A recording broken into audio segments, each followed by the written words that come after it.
नाजरीन आदाब, आप देख रहे हैं INN चैनल। मैं हूं शेख अहमद अली। आज की खास बात में हम देखेंगे कई अहम कौमी और बैनुल अक़वामी खबरें। कोविड-19 वबा को ख़त्म होने के बाद हिंदुस्तानी मईशत की सलाहियत को परखा जाएगा। इसके बावजूद इस बात में कोई शक नहीं है कि हिंदुस्तानी मईशत दुनिया की सबसे तेज़ी से तरक्की करने वाली मईशतों में से एक बनकर उभरेगी। हिंदुस्तानी मईशत 1 अप्रैल से शुरू हुए माली साल में 10% की तरक्की के रास्ते पर है। ब्लूमबर्ग ने 12 इकोनॉमिस्ट के अंदाजे की बुनियाद पर यह बात कही है। हालांकि कोरोना की दूसरी लहर की वजह से मकामी सतह पर लगाई गई पाबंदियों के चलते कुछ इकोनॉमिस्ट ने अपने अंदाजों में कटौती भी की है। पिछले साल कोरोना वबा की वजह से करीब 2 महीने तक सख्त लॉकडाउन रहा था। इसके बाद मईशत खुलने पर मोबाइल फ़ोन से लेकर कार तक सभी चीज़ों की मांग बढ़ी थी।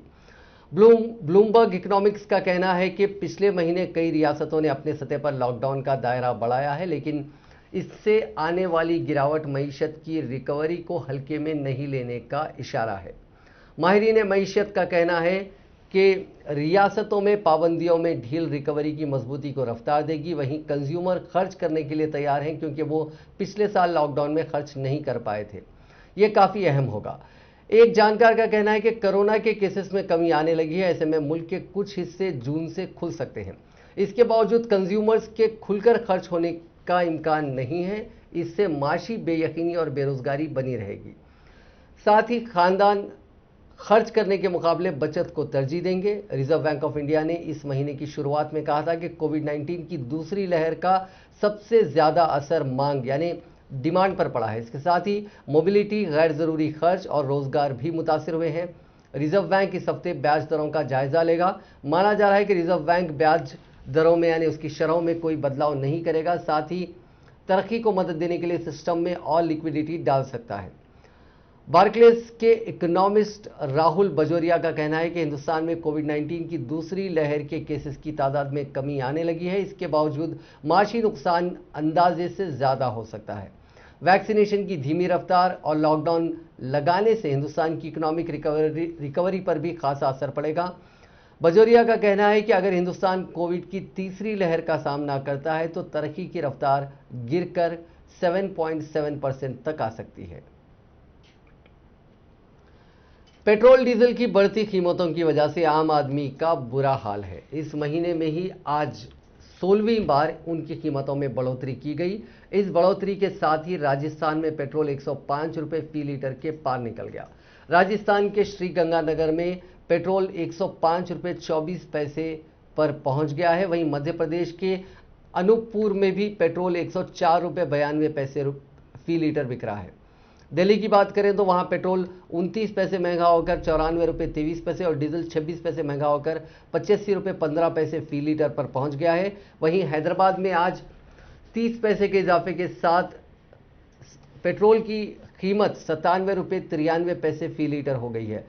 वैसे ही डीजल की कीमत 29 पैसे के इजाफे के साथ 92 रुपये 83 पैसे फी लीटर हो गई है। हिंदुस्तान में पड़ोसी मुल्कों के मुकाबले काफ़ी महंगा पेट्रोल है। पाकिस्तान में ही पेट्रोल 51 रुपये 39 पैसे फी लीटर बिक रहा है। वहीं चीन की बात करें तो वहाँ पेट्रोल 81 रुपये 68 पैसे 81 रुपये 68 पैसा बिक रहा है। हिंदुस्तानी रुपए के हिसाब से दुनिया में पेट्रोल की फी लीटर औसत कीमत 85 रुपये 13 पैसे है। मुल्क के 726 जिलों में से 130 जिलों में पेट्रोल 100 रुपये फी लीटर के पार निकल गया है। इन दिनों मध्य प्रदेश, महाराष्ट्र और राजस्थान के सभी जिलों में पेट्रोल 100 रुपये फी लीटर के पार निकल गया है। वहीं आंध्र प्रदेश के 9 जिलों में भी पेट्रोल की कीमत 100 रुपये के पार पहुंच गई है। इस महीने यानी 4 मई से अब तक पेट्रोल डीजल की कीमतों में 16 बार इजाफा हुआ। पेट्रोल 3 रुपये 83 पैसे और डीजल 3 रुपये 88 पैसे महंगा हुआ।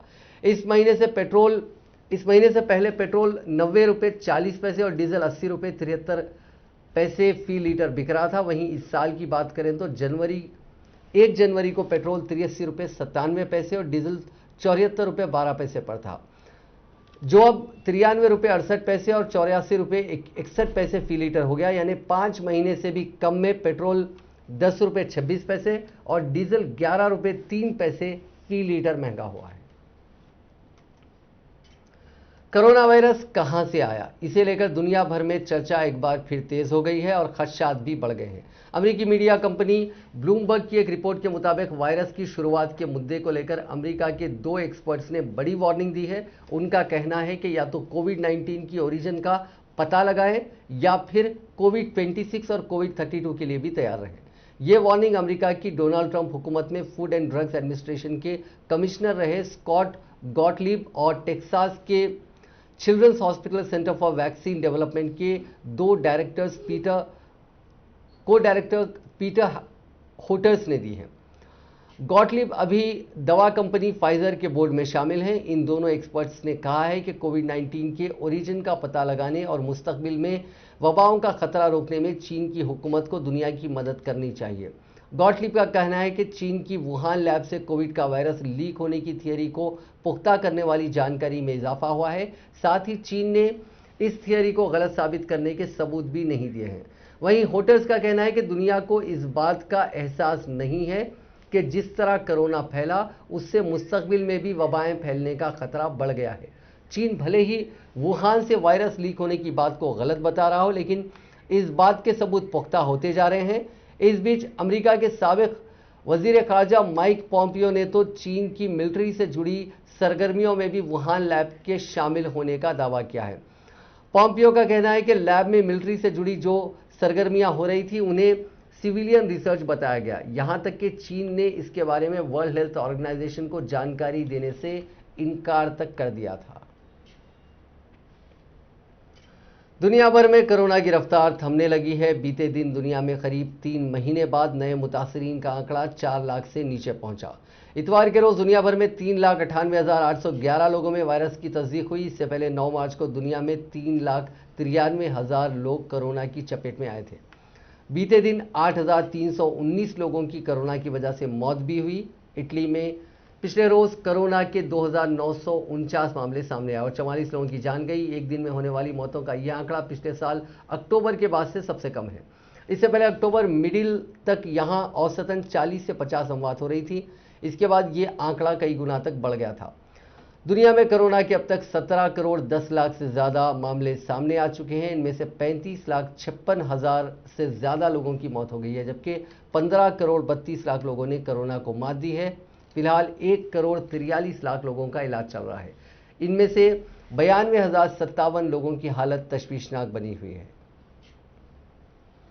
हिंदुस्तान में कोरोना की दूसरी लहर का कहर कम होने लगा है। बीते दिन नए मामलों के साथ पहली बार अमवात के आंकड़े भी कम दिखाई दिए। मुल्क में पिछले 24 घंटों में 1,53,347 लोगों में कोरोना इन्फेक्शन की तस्दीक हुई और 2,37,568 लोग ठीक भी हुए। इस दौरान 3,129 लोगों की मौत भी हुई। एक दिन में जान गंवाने वालों का यह आंकड़ा पिछले 34 दिनों में सबसे कम है। इससे पहले 27 अप्रैल को 3,286 कोरोना मुतासिरीन की मौत हुई थी। 28 रियासतों और यूनियन टेरिटरीज में नए मरीजों से रिकवर होने वालों की तादाद ज़्यादा रही। सिर्फ तमिलनाडु, मणिपुर, मेघालय, अरुणाचल प्रदेश, नागालैंड, लद्दाख और मिजोरम में ही ठीक होने वालों की तादाद नए मरीजों से कम रही। जुमेरात को मुल्क में 28,323 एक्टिव केसेस कम हुए थे। अब 23,27,541 मरीजों का इलाज चल रहा है। कोरोना होने के बाद हमें कितने दिनों तक दोबारा इन्फेक्शन नहीं होगा? मुझे कोरोना की दोनों डोज लग चुकी हैं, अब मैं कितने दिनों के लिए कोरोना से महफूज हूं?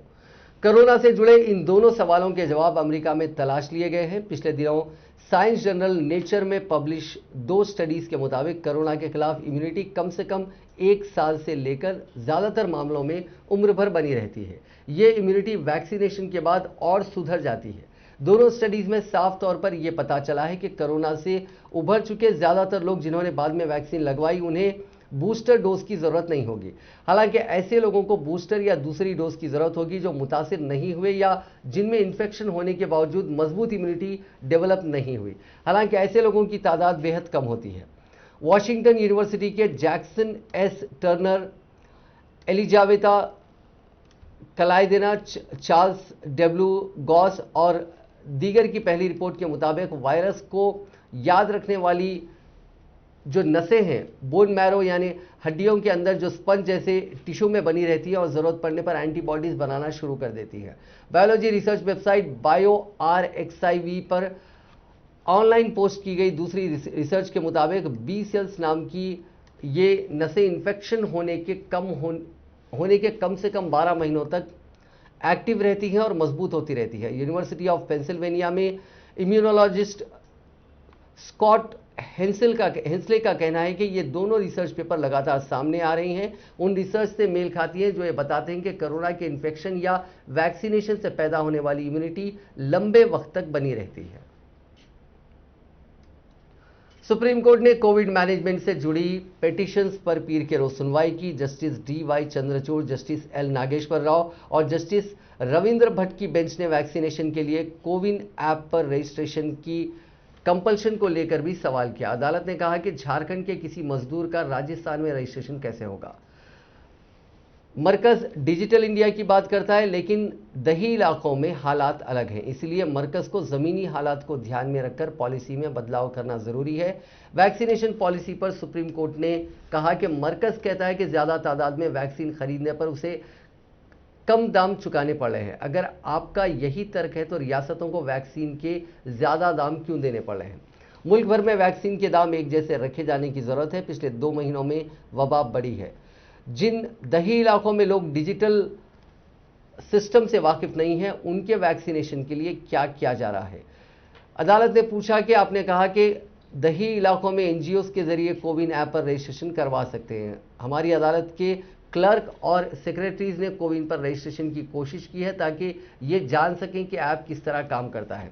जस्टिस DY चंद्रचूड़ ने हिदायती लहजे में कहा कि वैक्सीनेशन पॉलिसी में कोविन ऐप पर रजिस्ट्रेशन को जरूरी बताया गया। इसमें डिजिटल इंडिया के असल हालात को ध्यान में नहीं रखा गया। पॉलिसी बनाने वालों को जमीनी हालात से वाकिफ होना ही चाहिए। अगर हमें यह करना होता तो हम 10 से 15 दिन पहले ऐसा कर चुके होते। हम चाहते हैं कि आप हकीकत से वाकिफ हों कि मुल्क में क्या हो रहा है, आप जरूरी बदलाव करें। आप लगातार कह रहे हैं कि वैक्सीनेशन बहुत तेजी से चल रहा है, लेकिन आप जमीनी हालात पर भी नजर डालिए। आप डिजिटल इंडिया कहते रहते हैं, लेकिन हकीकत में दही इलाकों के हालात अलग हैं। झारखंड के एक इलिटरेट यानी गैर पढ़े लिखे मजदूर का राजस्थान में रजिस्ट्रेशन कैसा होगा। हमें बताइए कि इस डिजिटल गैप को आप कैसे दूर करेंगे। क्या मरकज की पॉलिसी ये है कि रियासत और म्युनिसिपल कॉरपोरेशन अपने लिए वैक्सीन का इंतजाम कर सकता है, या फिर मरकज नोडल एजेंसी की तरह उनके लिए वैक्सीन का इंतजाम करेगा। पंजाब और दिल्ली जैसी रियासत अपने लिए वैक्सीन का इंतजाम करने के लिए ग्लोबल टेंडर निकाल रहे हैं। इस पॉलिसी को लेकर आपका तर्क क्या है, हम इस बारे में वजाहत चाहते हैं। 8 मई को हुई सुनवाई में सुप्रीम कोर्ट ने 12 रुकनी नेशनल टास्क फोर्स बनाने का हुक्म दिया था। अदालत का तर्क था कि इस टास्क फोर्स से मिले इनपुट पॉलिसी मेकर्स को मौजूदा मुश्किलात को सुलझाने में मदद करेंगे। CBSE और ICSE बोर्ड के इम्तिहानात होंगे या नहीं, इस पर 2 दिन में फैसला हो सकता है। मरकजी हुकूमत इस पर जुमेरात को सुप्रीम कोर्ट में अपना प्लान पेश करेगी। इस मुद्दे पर पीर के रोज सुप्रीम कोर्ट में जस्टिस AM खानविलकर और जस्टिस दिनेश महेश्वरी की बेंच ने वर्चुअल सुनवाई की। इस दौरान हिंदुस्तान के अटॉर्नी जनरल के वेणुगोपाल ने कहा कि मरकजी हुकूमत 2 दिन में तय कर लेगी कि central board of secondary education यानी CBSE और council of Indian school certificate examination ICSE की 12वीं के इम्तिहानात होंगे या नहीं। इस मामले पर अगली सुनवाई 3 मई को होगी। मरकज की दलील पर 2 दिन की मोहलत देते हुए सुप्रीम कोर्ट ने कहा कि आपको फैसला लेने के लिए वक्त दिया जाता है। आप जो भी फैसला लेंगे उसके पीछे आपको मजबूत दलील देनी होगी। जस्टिस खानविलकर ने कहा कि तुलबा को बहुत उम्मीद थी कि इस साल भी पिछले साल की तरह इम्तिहानात नहीं होंगे और नंबरिंग के लिए मेथड सिस्टम अपनाया जाएगा।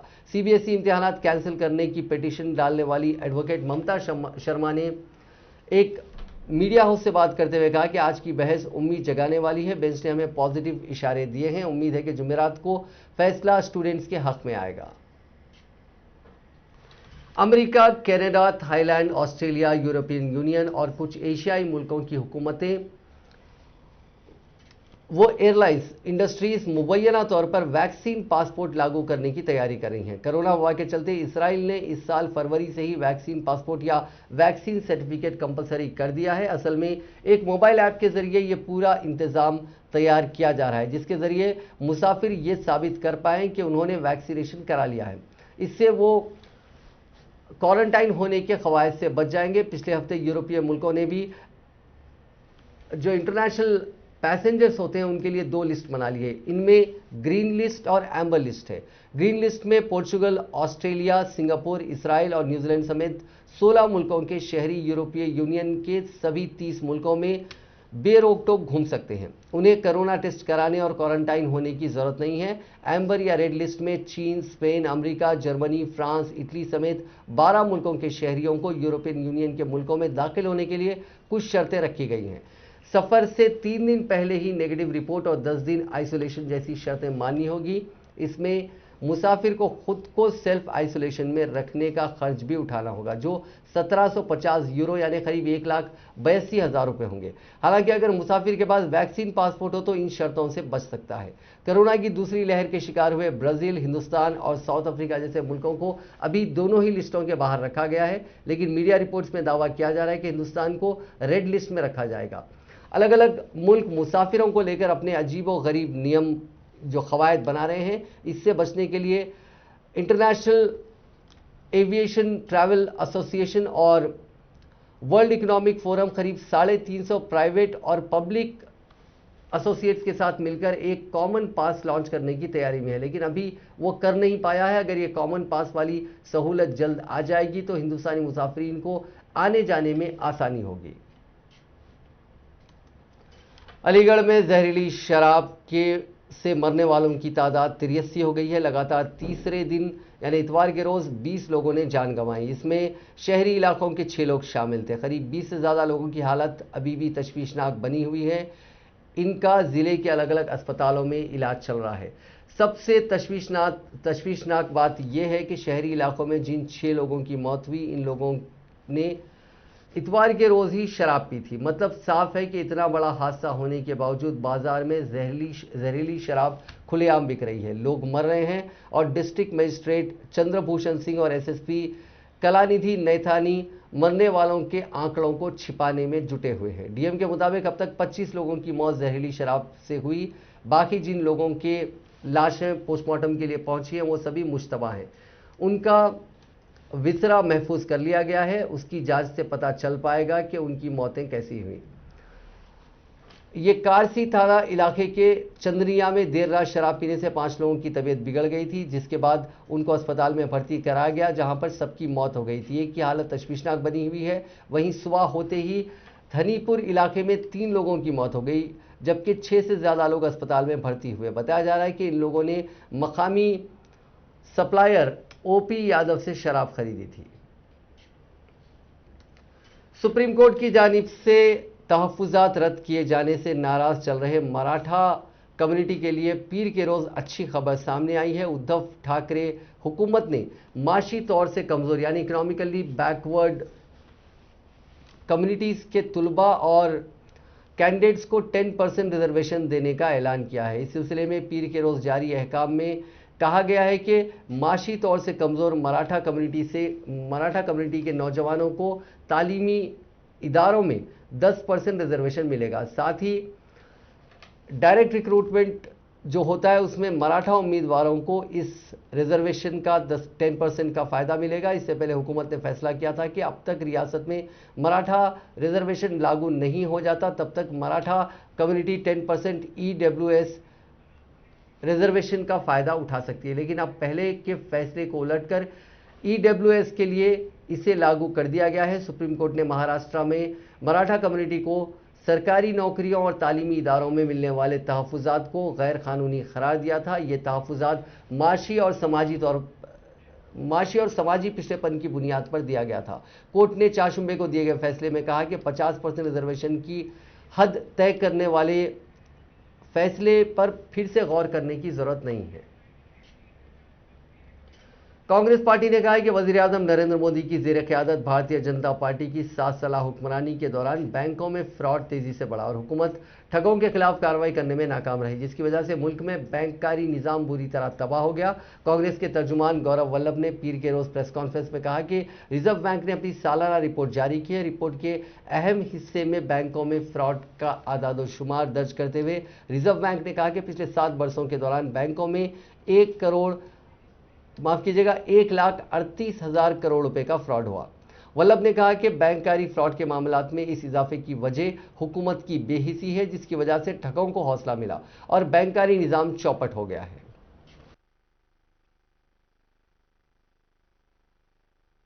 इस रिपोर्ट की माने तो रिजर्व बैंक ऑफ इंडिया का जो कंज्यूमर कॉन्फिडेंस इंडेक्स सर्वे है, जो कि मार्च 2021 के लिए, उसमें आर्थिक स्थिति, आय व मूल्यों की बिगड़ती भावनाओं को भी दर्शाया गया है। पर आज हम विस्तृत रूप से इस रिपोर्ट के सिर्फ एक पक्ष के बारे में मैं बात करूंगा, और वो है बैंकों के फ्रॉड। और स्टार्ट करूंगा साथियों अपनी एक बात से कि $5 ट्रिलियन की अर्थव्यवस्था की बात करते करते बैंकों को 5 ट्रिलियन रुपए की ठगी की सौगात दी है मौजूदा सरकार ने पिछले 7 सालों में। अगर हम पिछले 7 सालों में बैंकों में हुए कुल ठगी के मामले देखें तो बैंकों को 5 लाख करोड़ रुपया अर्थात 5 ट्रिलियन रुपए ठगी हुई है, फ्रॉड हुआ है बैंकों में। ये मोदी शासन में बैंक ठगों की चांदी पे चांदी हुई जा रही है और इस तरह से बैंकिंग व्यवस्था कमजोर पड़ रही है। वार्षिक रिपोर्ट में अगर हम देखें तो मैं पिछले 7 साल के बैंकों में किस तरह फ्रॉड बढ़े उसका भी आंकड़ा आपके सामने प्रस्तुत कर रहा हूं। ये पूरा आंकड़ा मैंने रिजर्व बैंक की पुरानी रिपोर्टों से निकाला। 2014-15 में टोटल ठगी का जो अमाउंट था बैंकों का वो 19,455 करोड़ रुपया था, जो 2020-21 में बढ़कर हो जाता है 1,38,422 करोड़। अर्थात पुराने पिछले 7 सालों में टोटल ये बनता है 4,98,677 करोड़, 5 लाख करोड़ लगभग, जिसको कि हम 5 ट्रिलियन रुपए बोलते हैं। तो 5 ट्रिलियन। पंजाब के वज़ीर आला कैप्टन अमरिंदर सिंह और उन्हीं की कैबिनेट में वजीर रह चुके नवजोत सिंह सिद्धू में चल रही तनातनी से निपटने की खवाइश शुरू हो चुकी है। इसके लिए पार्टी ने 3 रुकनी कमेटी बनाई है। साथ ही सूबे के वुज़रा और एमएलएस को दिल्ली तलब किया गया है। पीर के रोज़ नवजोत सिंह सिद्धू समेत सूबे के 25 वुज़रा एमएलएस दिल्ली पहुंच गए हैं। वहां उनके साथ स्पेशल कमेटी आज से एक एक करके बात करेगी। बाकी वुज़रा और एमएलए से कमेटी मंगल के रोज़ बात करेगी। कांग्रेस में चल रही इस इंटरनल फाइट को खत्म करने के लिए बनाई गई कमेटी में मल्लिकार्जुन खड़गे, जयप्रकाश अग्रवाल और हरीश रावत हैं। ये कमेटी कांग्रेस कायदीन के साथ बैठक करके उनके फीडबैक लेगी। ये इजलास 3 हिस्सों में होगा। एक हिस्से में वुज़रा और एमएलएज होंगे, दूसरे हिस्से में पार्टी के एमपीज़, राज्यसभा एमपीज़ और रियासती सदर होंगे कांग्रेस के, और तीसरे मरहले में कमेटी वज़ीर आला कैप्टन अमरिंदर सिंह से भी बात कर सकती है। हालांकि अभी यह तय नहीं है कि कमेटी वज़ीर आला के साथ भी बैठक करेगी। इससे पहले ऑल इंडिया कांग्रेस कमेटी के दफ्तर में होने वाली पीर को पहले मरहले की इजलास के लिए नवजोत सिंह सिद्धू समेत 10 के करीब एमएलएस इतवार की शाम को ही दिल्ली पहुंच गए थे। ये अलग बात है कि सिद्धू को पहले दिन मिलने वाले एमएलएस की लिस्ट में शामिल नहीं किया गया था। सिद्धू मंगल के रोज कमेटी के सामने पेश होंगे। इस दिन 8 वुज़रा और बाकी के एमएलएस कमेटी के सामने पेश होंगे।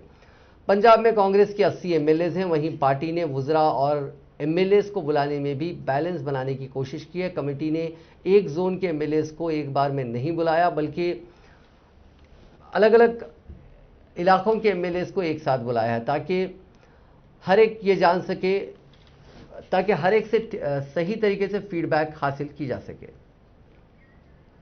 ममता बनर्जी और मरकजी हुकूमत के बीच टकराव कम नहीं हो रहा है। मरकज ने बंगाल के चीफ सेक्रेटरी अलापन बंदोपाध्याय को पीर के रोज सुबह 10 बजे तक दिल्ली तलब किया था, लेकिन अभी तक अलापन दिल्ली नहीं पहुंचे। वो हावड़ा की नाबन्ना बिल्डिंग पहुंचे। वहां उन्हें कोविड रिलीफ से जुड़ी एक वीडियो कॉन्फ्रेंसिंग में शामिल होना था। जराये के मुताबिक अब मरकजी हुकूमत अलापन के खिलाफ डिसिप्लिनरी एक्शन ले सकती है। इस बीच मरकज और ममता हुकूमत के टकराव में दिल्ली के वज़ीर आला अरविंद केजरीवाल भी उतर गए। उन्होंने चीफ सेक्रेटरी को दिल्ली बुलाए जाने के मामले का जिक्र अपने ट्वीट में एक न्यूज़पेपर की कटिंग के जरिए किया। उन्होंने लिखा कि ये वक्त रियासती हुकूमतों से लड़ने का नहीं है, सबके साथ मिलकर कोरोना से लड़ने का है। ये वक्त रियासती हुकूमतों की मदद करने का है। ये वक्त रियासतों को वैक्सीन मुहैया कराने का है। सभी रियासती हुकूमतों को एक साथ लेकर टीम इंडिया बनकर काम करने का है। लड़ाई झगड़े और सियासत के लिए पूरी जिंदगी पड़ी है। पीएनबी घोटाले का मुल्जिम भगोड़ा मेहुल चौकसी डोमिनिका में हॉस्पिटल में भर्ती करवा दिया गया। हालांकि उसकी कोरोना रिपोर्ट नेगेटिव आई है, लेकिन राहत से जुड़ी दूसरी दिक्कतों की वजह से उसे फिलहाल अस्पताल में रखा गया है। हालांकि ये साफ नहीं हो पाया है कि चौकसी को क्या दिक्कत है। चौकसी एंटीगुआ में रह रहा था, लेकिन 23 मई को वो अचानक लापता हो गया था। फिर 25 मई को वो डोमिनिका में पकड़ा गया। 2 दिन पहले यानी हफ्ते के रोज डोमिनिका की जेल से चौकसी की तस्वीरें भी सामने आई थी। इसमें उसकी आंखें लाल थी और हाथ पर चोट दिखाई दे रहे थे। फिर इतवार के रोज एंटीगुआ के वजीर आजम गैस्टन ब्राउन का बयान आया कि मेहुल चौकसी शायद गर्लफ्रेंड के साथ रोमांटिक ट्रिप पर डोमिनिका गया था, लेकिन वहां पर पकड़ा गया। इससे पहले चौकसी के वकील मार्शा वेन ने बताया था कि चौकसी का अगवा कर डोमिनिका लाया गया था। उसके साथ मारपीट भी हुई। वहीं मीडिया रिपोर्ट्स में कहा गया है कि 2 हिंदुस्तानी एजेंट्स ने चौकसी का अगवा किया था और अब वो दोनों लंदन भाग चुके हैं। चौकसी अब फिर से एंटीगुआ भेजा जाएगा या नहीं, ये 2 जून को तय हो सकता है। डोमिनिका की कोर्ट ने 2 जून तक चौकसी के एक्स्ट्राडिशन पर रोक लगा रखी है। वहीं चौकसी ने डोमिनिका में उसकी गिरफ्तारी को भी चुनौती दी है। इस पर भी 2 जून को ही सुनवाई होगी। गौतम अदानी पिछले हफ्ते एशिया के दूसरे सबसे अमीर शख्स बने। ब्लूमबर्ग बिलियनियर इंडेक्स के मुताबिक उन्होंने चीन के जोंग शैनशेन को पछाड़ा। 23 मई 2021 को अडानी की मजमूई जायदाद करीब 5,03,000 करोड़ रुपए की थी। कोरोना बहरान के बावजूद 2021 के 142 दिनों में अदानी की जायदाद में करीब 2,56,000 करोड़ रुपए का उछाल रहा। यानी अदानी ने इस साल हर घंटे 75 करोड़ रुपए से ज्यादा कमाए। एक साल पहले यानी अप्रैल 2020 में गौतम अडानी का नेटवर्थ 64,089 करोड़ रुपए था। यानी करीब 42 साल पहले अपने कारोबारी सफर की शुरुआत करने वाले गौतम अडानी के कारोबार में पिछले 1 साल में इतना उछाल कैसे आया? अडानी ग्रुप की कंपनियों की इस वैल्यूएशन की वजह क्या है? ग्रुप ने इस ग्रोथ के लिए क्या स्ट्रैटेजी अपनाई और इसे कैसे लागू किया?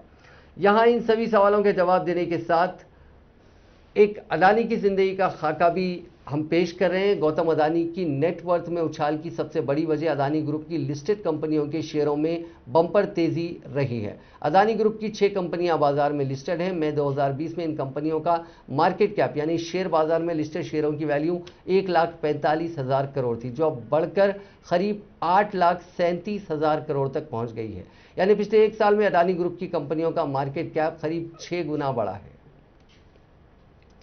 डिजिटल टेक और पेमेंट खिदमात देने वाली पेटीएम ने 22,000 करोड़ रुपए के आईपीओ की तैयारी की है। इसकी बोर्ड मीटिंग में यह फैसला लिया जाएगा। अगर एलआईसी से पहले ये आईपीओ आता है तो मुल्क का सबसे बड़ा आईपीओ होगा, लेकिन इसका सालों का घाटे की तारीख रही है। ऐसे में इन्वेस्टर्स के लिए यह आईपीओ सोच विचार यानी गौर करने वाला इन्वेस्टमेंट होगा। हालांकि ई कॉमर्स और इस तरह की कंपनियां घाटे में ही रही हैं। जोमैटो ने भी इसी महीने शेयर बाजार में रेगुलेटर के पास अपना मसौदा ड्राफ्ट जमा करवाया है। वो 8,250 करोड़ रुपए का आईपीओ ला रही है, लेकिन उसका भी घाटे की तारीख रही है।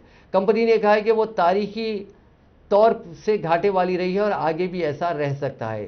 पेटीएम की बात करें तो 22,000 करोड़ रुपए का आईपीओ जुटाने के लिए स्कीम बनाई जा रही है। 197 कम्युनिकेशन इसकी मालिक है। कंपनी का वैल्यूएशन 2 से 2,20,000 करोड़ रुपए के बीच का है। कंपनी दिवाली तक आईपीओ लाने की स्कीम बना रही है। अब तक मुल्क में कोल इंडिया का सबसे बड़ा आईपीओ 2010 में रहा था, जो 15,000 करोड़ रुपए का था। आंकड़े बताते हैं कि साल 2019-20 में पेटीएम का घाटा 2,942 करोड़ रुपए का रहा। दरअसल सबसे बड़ा सवाल यही है कि आखिर कंपनी कब फायदा कमाना शुरू करेगी। इसके पास मंथली जो एक्टिव ग्राहक है उनकी बात करें तो मार्च 2018 में 2 करोड़ 70 लाख थे। मार्च 2020 में ये तादाद 4 करोड़ हुई और अब ये 5 करोड़ 20 लाख है। ग्राहकों के मामले में ये कंपनी लगातार बढ़त हासिल कर रही है।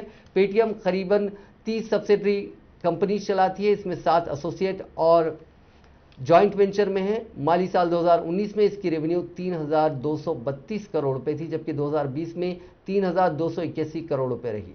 इसके खर्च की बात करें तो माली साल 2019 में जुमला खर्च 7,730 करोड़ रुपए रहा, जबकि 2020 में 6,226 करोड़ रुपए रहा।